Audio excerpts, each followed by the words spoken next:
Okay, let's have a look at the two papers describing the Kraken software tool and also the Bracken software tool. These are two independent tools, but they are made by the same people, more or less, and they are often used together, as we will see. So let's start with this Kraken software first, and the paper we are looking at is actually for the original version of this software. Later it has been extended in two different directions actually. So the software we use in this course is called Kraken 2, but it's the same idea. It's the same idea. So what is new in this second version has something to do with memory and speed, and the basic idea is the same. So let's have a look. First of all, this is all about taxonomic classification, right? So we have a set of reads, and this could typically be Illumina paired and short reads, but not necessarily. It could also be all kinds of reads, really. It could also be nanopore reads. It's not really that well documented if this Kraken is well suited for nanopore long reads, but at least it's possible to use it. There is no sort of, should I say, technical reasons for why you cannot also use Kraken on nanopore reads, but it might not come out that successful. And all kinds of other reads, right? Whether it's single or paired end doesn't really matter. The only difference is that if it's paired end, the pair of reads is classified together as you should expect, right? But reads of any kind. Okay, so we want to assign each read or read pair then, if it's paired then, to some taxon. And this means actually assign it to some tax ID, right? I use this phrase here because this is how we call it in my documents. So this is the tax idea. That, for instance, the NCBI taxonomy database has a tax ID for each taxon, right? And let's now focus on how the idea is behind this tool, because there's a lot in this paper about the implementation of it. How to do this very fast and with as little memory as possible, but this is sort of too technical for us now. We will not dig into that. I just say that these are important topics. It's not like I leave it out because it's not important, but first we should understand the idea, and then we can start working on this more technical part of it. So for bin 310, we are satisfied by understanding the idea. Now this is a figure I've taken from that paper. It's actually the first figure. And this explains a lot of it. But it's not so easy to understand this figure once you see it, because it appears rather at the beginning of the paper. So what I suggest now is that we try to dig a little bit more into what is happening here, and then we return to this figure, and then we understand what it means. We can see that there are some reads and some k-mers up here, and there is some taxonomy tree here, and there is some classification path or tree over here. Yeah. So let's see if we can understand this idea first. And I would like actually to start by how Kraken is building the database. Because any taxonomic classification requires that you have a database. You have seen some genomes before that you know the tax ID for, right? And then when we have a read now, we want to see if we can recognize from which genome or which taxon does this read come from. So in order to have the database, we need some genomes. So we have a library of genomes. Each one of them must have a tax idea. They can very well have the same tax. I mean, it's not like these have to be unique. You can have several genomes having the same tax ID, that's fine. But all of them must have some tax ID. That's the important thing. And it must be the NCBI taxonomy. That's what Kraken is using. And then we know once you have the tax ID, we can look up the branch. And this is exactly what we do in the first part of module 10. We do it in R with some functions that I made. But in principle, this is also what Kraken is doing. Once you have a tax ID, look up its branch, meaning all the ancestors above, right? In the taxonomy. Then also the Kraken software uses Jellyfish that we also used back in, I think it was in module 2 or 3 or something. So amazingly, the same software is used here again. But here we use it for counting k-mers in reads. And now we use it in a slightly different way, or Kraken use it in a slightly different way. It looks up all the distinct canonical 31 mers. So notice 31, that's the length of the k-mers, right? K equals 31, pretty long k-mers. And this is not from the reads, but from the genomes, right? From the genomes. You can use Jellyfish on the genomes as well. Any DNA sequence, right? And then look up all the distinct. So if the same k-mer is seen 2 or 3 times, we only store it once. So this is fairly straightforward. And remember that when you count k-mers in a genome, most k-mers of this length will be distinct. Very few of them will be seen 2 or more times, because in reads that is the norm, but not in the genomes, right? Because in the genome, all sort of most regions are unique, right? Only the repeated regions will have contribute with 31 mers that you see more than once. So each k-mer that you collect now, we collect all the distinct canonical k-mer, and each k-mer is associated with what is called the lowest common ancestor taxon. And what on earth is this? We will see shortly. Here I have made an example. So let's say we now have 4 genomes we want to fill the database with. This is how we sort of build the database now. And all of these genomes has a tax ID, that's the blue numbers here. And these are at the species rank. It's not like all genomes have to be at the species rank, but in this example they are. Some are lower than species, they are strain, have a tax ID indicating a strain, but some also have higher. But for simplicity, let's say all our genomes are at the species rank. They all have a tax ID, which is indicating a species in the taxonomy. Notice these two have the same tax ID, right? So these two come from the same species. But this one is another one, and this is another one. Now we can look up these tax IDs in the NCBI taxonomy.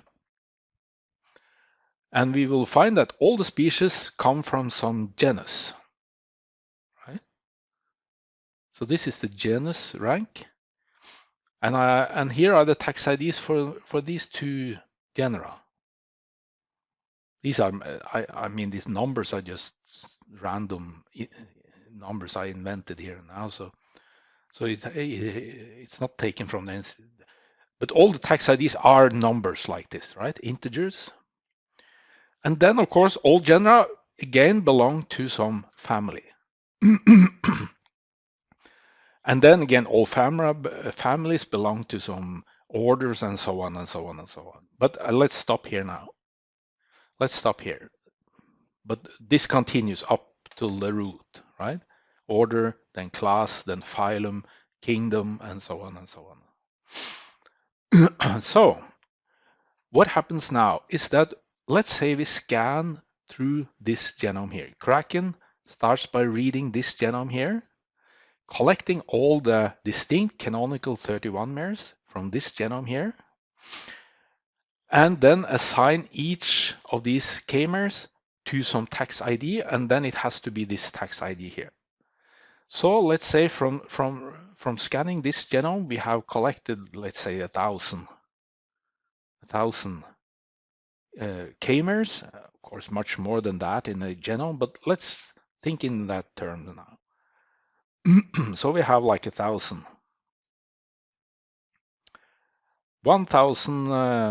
k-mers here associated with this tax ID 1001. Okay, done with genome number 1. Then Kraken goes to the next genome, do exactly the same thing, collects all the distinct 31 mers. And of course, this is now the same species, right? These two genomes are sort of similar to each other. Since they are from the same species, they must be quite similar, right? So I expect that many of the k-mers we collect from genome B has already been seen in genome A. So even if we collect, let's say we collect 1,000 more k-mers here, most of these k-mers have already been seen among these 1,000 here. So actually, from this genome B, we only store the new k-mers that we haven't seen before, right? And these are also associated with tax ID 1001. So actually what happens here now is just that this number here is is increased from 1,000 to a little bit more. Let's say, oops, I should have a pen here. Let's say to 1,200, something like that. Because 800 of these were seen before and 200 were new. So this number increased now. So we have 1,200 k-mers associated with this 1001 taxon. Then we go to the third genome over here and collect some new around 1,000 k-mers again. And this is a different tax idea. So what we now see is that, okay, but still some of these k-mers from genome C will also be shared with genome A or B. Right? Because even if this is a different species, it's still under the same genus, right? So they are sort of similar, but less, not so similar as A and B, but C is not that different from A and B. So still there will be quite a number of k-mers from genome C that we also found over here. And then, so let's say now that 800 of these are unique to this genome C, but 200 of the 1,000 we collected here are shared with this one over here. And that means these 200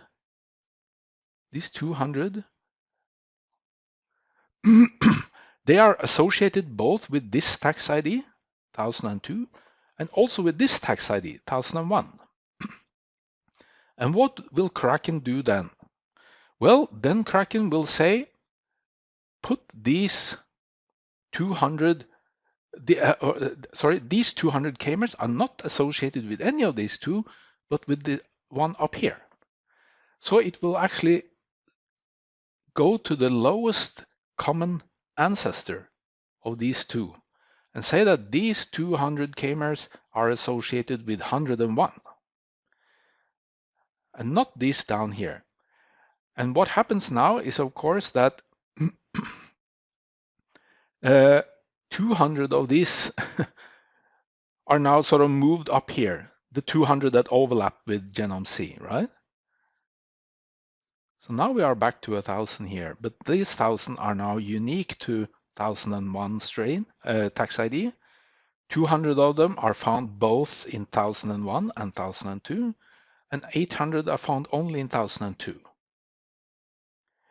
And so on and so on. And then we move to the fourth genome over here and start collecting again. And let's say out of 1,000 here, we have almost all are, but still some will overlap with the ones over. So let's say 900 are unique here, and 100 overlaps with the others. And let's say these 100 are exactly 100 out of these 200 here.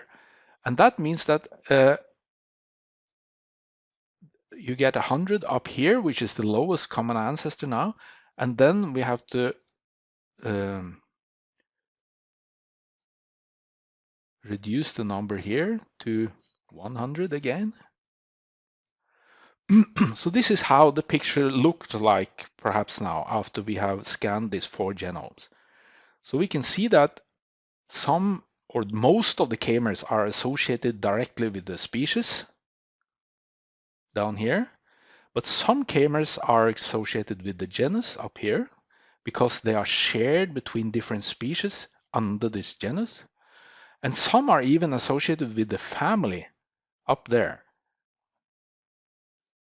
This family here, because these k-mers are shared between species of genera that belongs to this family. And this continues now up through the whole taxonomy, and you will find that some k-mers are so commonly found among all organisms that they are actually at the very top of the taxonomy. Some k-mers are found in all organisms, you could say. They end up at the top of the taxonomy here now. But most are unique to the lower ranks. And notice this one will have 0. And why will this one have 0 here? Because there are no competitors, you could say. There is only one species under this genus. For this one to have some k-mers associated to it, there must be some conflict, right, between species under it. But there is only one species under this genus, so there can be no conflict. Over here we can have conflicts, right? Because we have 2 different species. And the k-mers who are sort of shared between them end up here. Okay. After we have done this, we can actually think of the whole Kraken database as a big table, where we list all the distinct 31 mers in the first column, and then the associated tax ID in the second column. And then we can see most of the, and here we will have thousands upon thousands, millions perhaps, right? Depending on how many genomes we have looked into. Many millions, I suppose. So each distinct new 31 mer is associated with a tax ID. Most of them at the lower ranks, right? But some at the not so low ranks and some quite high up in the hierarchy. So this k-mer here, if it's associated with a family, it means it's found in different genera under this family. And so on. Yeah, and I should say that in reality, it's not stored as a table like this, because there is a much smarter solution to this, because this will be memory consuming. So, but at least for understanding the idea, it's smart to think in terms of a table. And remember, only the distinct k-mers are stored. So how many k-mers are actually stored? Well, it depends on the number of genomes, of course, but also how similar they are. Because remember that we only, when you collect k-mers from a new genome, you only collect the new k-mers that you haven't seen before. So if you add many genomes who are very, very similar to each other, the database doesn't grow very much after the first genome. Can you see that? Because only what is sort of unique to the new genome is stored as a separate row here. Okay. When it comes to classifying a read, how do we approach it? So now we have the database, and here I've sort of drawn that database again, and notice now I have replaced the single genomes with the sort of the species bubbles, right? So we had 2 genomes behind this species, and 1 here and 1 here. But now the species are the sort of entities, and the genera and the family, right? So we collect all the canonical k-mers from the read. So now we want to classify one particular read S, and then we collect all the k-mers. Not that many, right? Let's say 100 k-mers. Look them up in the database. Think in terms of the table on the previous slide. If you have 100 k-mers, you just go down the rows and find them. And then you'll see what is the tax ID they are associated with. And in this way, you can, for each tax ID, count how many k-mers this read contains that is associated with each tax ID, right? Then a classification tree, what the Kraken people call a classification tree, is the clade that involves all the taxa with k-mers and their ancestors. We will see that in a moment. So each taxon has, and then each taxon in that classification tree has a weight, which is exactly the number of k-mers that is assigned to it from the read, right? And then we classify to the leaf of the branch with the largest sum of weights. This is actually the whole procedure. So let's look at some examples again. First, let's say we have a read and we want to classify it, and it has 100 k-mers. Then we'll go into the table and look up, and we find that of these 100 k-mers, 50 of them are associated with this here, 1001. And the remaining 50 are here, 101. And that's all. These are the 100 k-mers for that read. Then we take out this branch here as the classification tree. And actually this extends up the tree, right? Because it involves also everything above here, but I haven't drawn it in, so let's stop here then, right?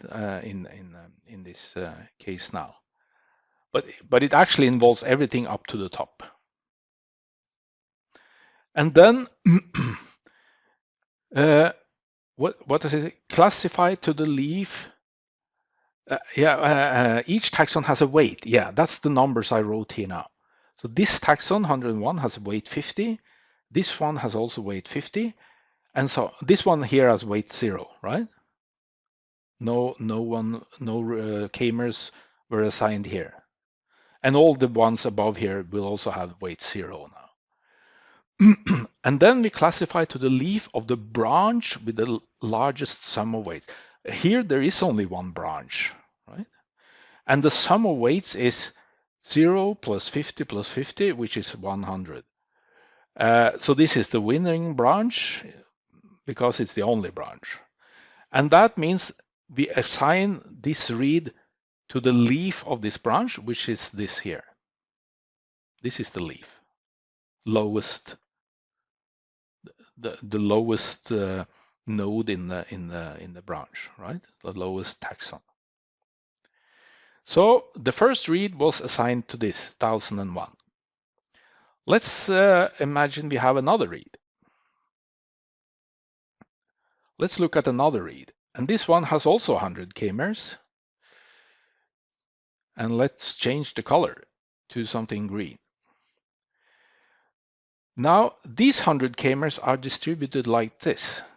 40 of them are associated with this taxon. If we look up in the database now, 40 of these 100 are associated with this one.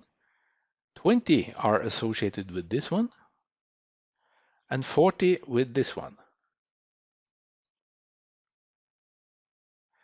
So this read looks a little bit like this species 1001, and it looks also partly a little bit like this 1002. And of course, it also looks a little bit like both in the sense that there are some k-mers here who are actually associated with the genus above them. And that's not surprising. When you have matching k-mers at two different species like this, you usually also have matching k-mers at the genus that they share, right? If they share a genus.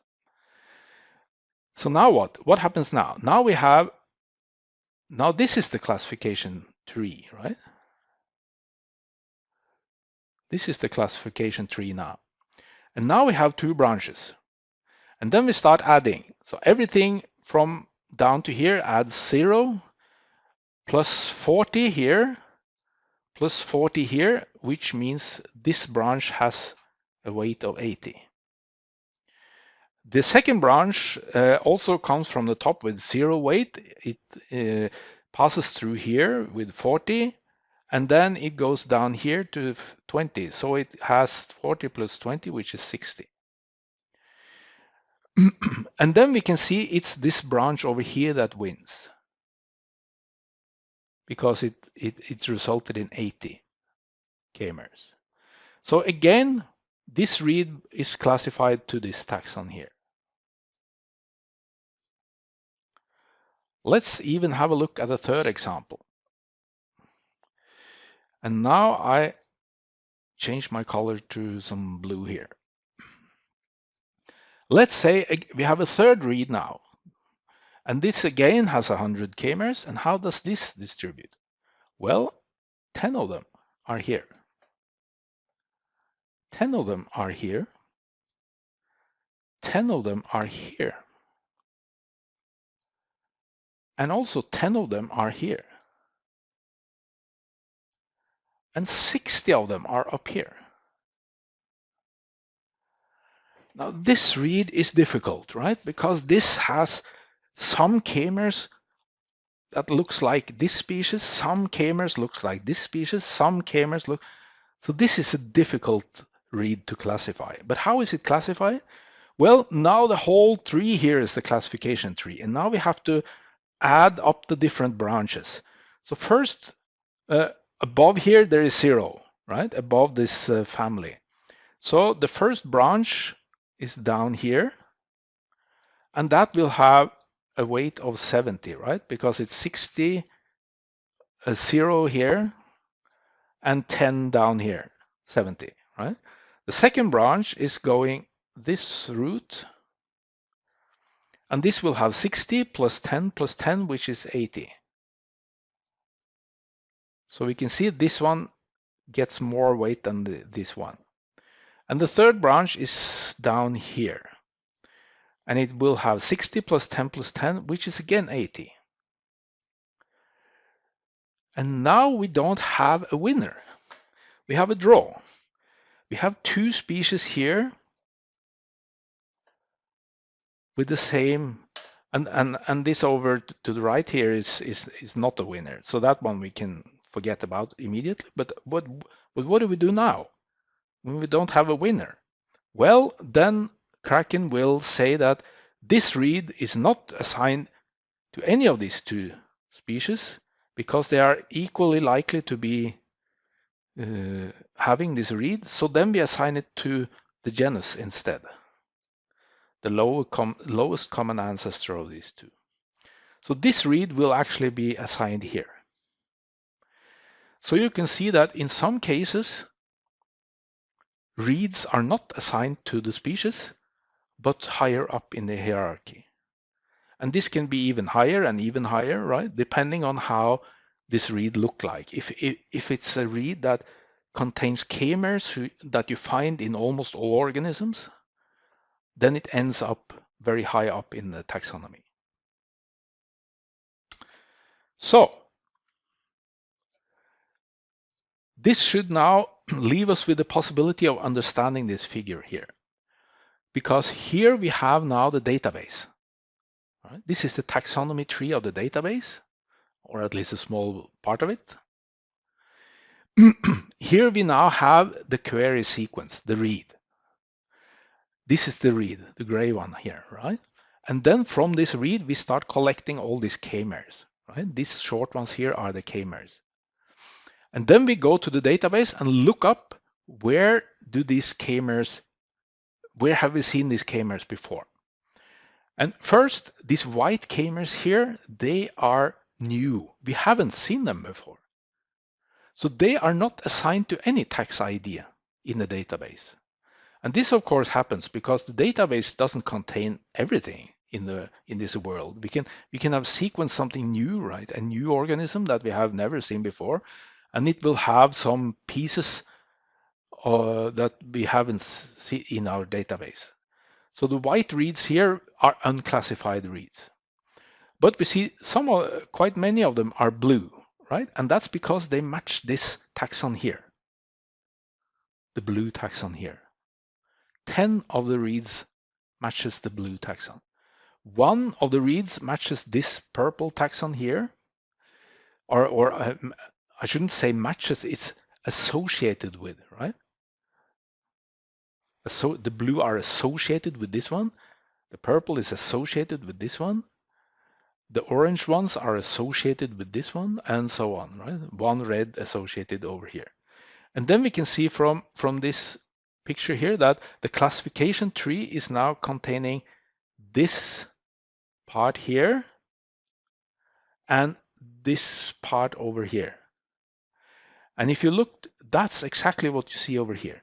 We have now taken out the purple node, the blue and the orange, purple, blue, orange, right? And the purple, black, red, purple, black, red. So these are the two parts of the whole database taxonomy that we are now considering, right?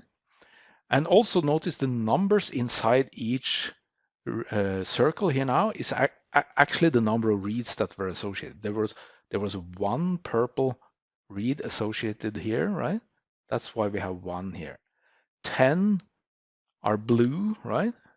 10 of these up here match blue, so that's why we have 10 in here. And 4 were orange, right? So that's why we have 0 in this one, but 1 down here in there. And now we just add up the different branches, right? 1 plus 0 plus 1 is 2. 1 plus 10 plus 14 is 15. This is the winner. This branch is the winner, and then we assign to the leaf of that branch, the lowest. So that's why we now assign to this taxon here. The output from Kraken, what does it look like? Well, we have seen that most reads are classified to the lower ranks, right? That's reasonable. But some reads are classified to higher ranks in those cases where we have no winning path. If there is a draw between 2 or more paths, then we jump to the lowest common ancestor, higher up in the taxonomy. So some reads will be classified here. The tax count that is in this report file from Kraken, the tax count for each taxon, that's the number of reads assigned directly to that taxon. Directly to that taxon. The clade count, which is another column in the same table, there is also a clade count value for each taxon. That's the sum of all reads assigned to the taxon and all those taxa below it in the taxonomy. So these numbers grow the higher up in the taxonomy you get, because it's sort of cumulative, right? All the read counts for the species are summed and added to the genus above them. And then all the read counts for the genera are summed and added to the family above them. And then the family values are added to the order, and the order values to the class, and class value, and so on and so on. So the numbers get bigger and bigger and bigger the higher you get up in the taxonomy. So actually at the root, the clade count for the root is actually the total number of reads in the whole sample. All the reads that has been classified end up at the root in this column. But this column is what is classified uniquely to each taxon itself. Okay, let's move on and have a look at this Bracken idea, because this is very closely associated with the one we just saw. So it's about post-processing these Kraken 2 results. And let's remind us of the Kraken database, sort of. This is how it was like with the species here, and then the genera here, and the family, and so on and so on. First, we run the Kraken 2, and we saw that some of the reads may be classified to higher rank. Most end up here, but some will end up here, and even here, and even higher up.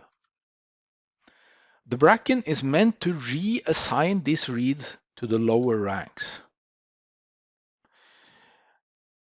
And why is this important in some cases? Well, this reduces the bias on the abundance estimates for the lower ranks. Because there are some biases here, and this bias is due to the database having a biased sample of genomes. Let me try to illustrate it. I'm not sure how easy this is to understand, but let's say now that in our sample that we are now classifying, there are actually 1,000 reads that comes from this species here.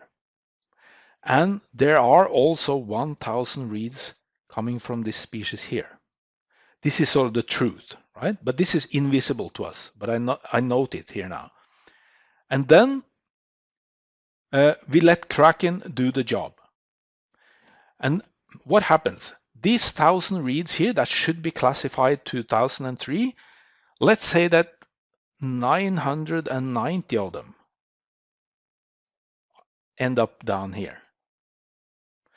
And 10 of them are classified up here. Because there are some reads, even if they come from this organism here, they could easily also come from one of these over here, right? They look like they could easily, just as easily have come from one of these, and then we have a conflict, and then it ends up on the top here. Then what about this 1,000 over here? They will probably only like 700 of them will end up here. And why is this number so much lower? Because this species here has a competing species over here, the 1,001. So many more of the reads that come from 1,002 look like they could have come from 1,001. So 300 will end up here, is my sort of guess now. And this is this illustrates the point that this species over here, it's sort of alone in the database, or its nearest neighbor or nearest relative is quite far away, right? But this species over here has a very close relative also in the database. So many more of the reads that comes from 1,002 will look like they also could easily come from 1,001. So many more of them end up in the level above. And now if you start to only count the values that are assigned to the species, it looks like 1,003 is more abundant than 1,002. Can you see that? 990 reads over here, but only 700 here. But in reality, it's the same. They are equally abundant, but Kraken will not recognize this because of this lowest common ancestor way of reasoning, right? Because many of these are assigned up here, not so many of these other were assigned up here. So you can say 1,003 only lost 10 reads to its relatives, but this one lost 300 because it has so many, it has a closer relative. And this is exactly the point that is made in this paper as well. It says, therefore, any assumption that Kraken raw read assignment can be directly translated into a species or strain level abundance estimate is flawed. You cannot just look at the output from Kraken and think that these reflect the actual abundances. And if you read the rest of that sentence, you said, if you ignore the reads at the higher levels, that means these and these. If you ignore them, you will grossly underestimate some species, and that's this one, right? This is underestimated because it has a neighbor in the database.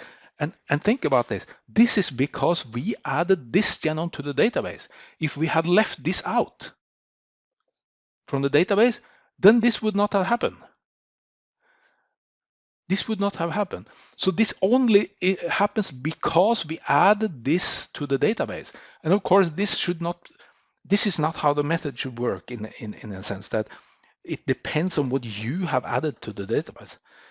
But this is how it is. And there's actually no way around this, because we add to the databases the genomes we have, right? But in some branches of the biology, we have done a lot of sequencing, while in other branches, we have done almost no sequencing. So we don't have very many genomes to add. But some places, for instance, E. coli, there are tens of thousands of genomes of E. coli that we have sequenced. And we can add tens of thousands genomes under one species, right? But in other branches, we have perhaps only one genome for the whole species. So this will create biases. And that's what Bracken is trying to help us with now, to get more reliable abundance estimates for these lower ranks, for the lower ranks. So how is that done? So imagine now we are in this setting here, and here we have actually just narrowed it down to one genus with 2 species under, right? So let's look at this tiny little part of the database. So we want to reassign all the reads to the species rank. Let's say we want to do that now. And then a number of reads has been assigned to the genus, right? They are here. How should we distribute these down to the 2 species below? That's the question we have to sort of face now. Should we just split it in 2 and say, okay, half of these reads go down here and the other half goes down here? Is that reasonable? That's perhaps the first you would think, right? Isn't that reasonable? Well, if you start thinking about it, it's not reasonable. Because behind this species here, we can have 10 genomes. Behind this one here, we can have only 1. This could easily be the case, right? We saw in the previous example that we had 2 genomes here and 1 here. So it's not like you can just automatically divide this in half, because it must depend on some probability that these reads actually came from here, or whether these reads actually came from here. So we need some probabilistic approach to this. And this is where the Bayes theorem comes into play. This is a formula you should actually recognize, I think, from statistics. And what does it say? What is it that we are focusing here now? This probability here on the left-hand side, what is it? It's the probability that a read should be assigned to S1, given that it was assigned to G1. That's what we want to compute, in a sense. The probability that we have a read up here, what's the probability that it should be actually belong down here? And the other probability is on the other branch, right? So it's S2 instead of S1. So it's a probability of assigning it to, or actually the read coming from S2, given that it was assigned to genus 1. So if we can compute these 2 probabilities here, then we can assign the reads like this. Take the whole number of reads that you have up here and use these probabilities just as fractions, right?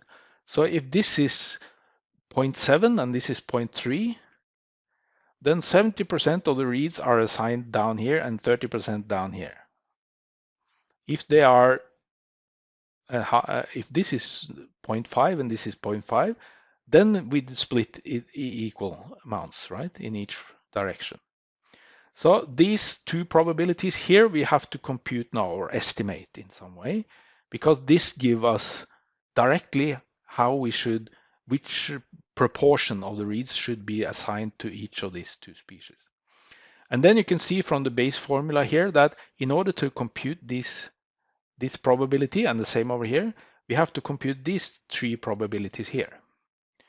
And why can't we compute this directly? Well, it's impossible because then, or if we could have then this would be really simple. But these probabilities we can actually compute. And that's why we need this base formula in this case. But remember, it's these probabilities we are interested in at the end of the day, these 2, right? So let's see now how we can compute this one here. And then of course, this one will be exactly the same because you can see it's the same formula. It's just S2 instead of S1. Yeah, and I should also mention, of course, that these reads are now added to this species in addition to those that they got from Kraken, right? Because they already have some reads assigned. So it's only the extra reads that come from up here we are talking about now. How do we estimate these probabilities? Well, the first one is super simple. The probability of actually the read being assigned to the genome, the genus is 1, because we only consider reads that are assigned to this genus now. So actually the denominator here is super simple. So it's only the 2 probabilities up here we need to actually compute. And the first one, this conditional probability here, that's the probability that a read end up in genus 1, given that it originally belongs to this species, right? And how do we estimate it? How do Bracken estimate it? Bracken do it like this. Collect all possible reads of length r from this species. So it dives into the Kraken database, collects all the k-mers, or actually collects the genome that is in the database, and then cuts it into reads of length r. So it's actually r-mers in a sense. And then each of these reads are classified the same way as Kraken is doing it, as if it was any read, right? And then you will see some of these reads end up, of course, most of them end up in S1, but some will probably end up in S2, and some it is G1, etc., right? And then actually the fraction ending up in G1 of these reads is the estimate of this one. So how likely is it that a read coming from this originally will end up being classified to the genus above by Kraken? That's what we are finding out here. So this is actually about using the Kraken to a lot on all possible reads from this genome. And then, of course, if you replace S1 with S2, it's exactly the same procedure again. This probability here, probability of read coming from S1, unconditionally, that's also possible to estimate in a similar way, actually. But now, instead of collecting all the reads from S1, we collect all the reads from all the species under this genus. And then we let Kraken classify all these reads again and see where they end up. And then the fraction of these reads that end up in S1 is the estimate of this. So you can see that this is reflecting the number of reads that you can generate from all these genomes that are unique to this species here. While up here, it's sort of the other way around. It's all the reads you can generate from one particular species that are not unique to that species, that are shared with the others and therefore end up here. So, and then of course, once we have these 3 probabilities here, we can compute using the Bayes theorem up here. So now we have a number for all the 3 here, and then we get a number for this one. And then we can do the same for all the species, right? And this is done by Bracken when you build the Bracken database, actually. Most of this job. So what is the output from Bracken then? Well, again, it's a report file with a sort of a table in it. And the original clade counts that were in the Kraken 2 results are also displayed in this result table. And then it all displays how many additional reads was now assigned to each species.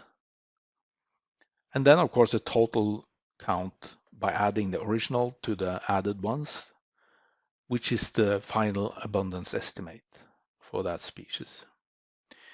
And we should note that, of course, most reads are already assigned to the lower ranks. So using Bracken will only modify these results. And if you look at the higher ranks in the taxonomy, the Bracken will not change the results very much there. If you try to reassign with Bracken at, let's say, the phylum level, then almost nothing changes, because already there almost no reads are assigned above phylum, right? But at the lower ranks, it may change quite a lot. And these are all usually what we are more interested in, the lower ranks, species and so on. So that's why this Bracken has some relevance to us. But remember this, if you are only interested in very sort of high up in the taxonomy, you can just as well skip the whole Bracken, because it will probably not change the results from here at all. You can look at the clade counts directly from Kraken.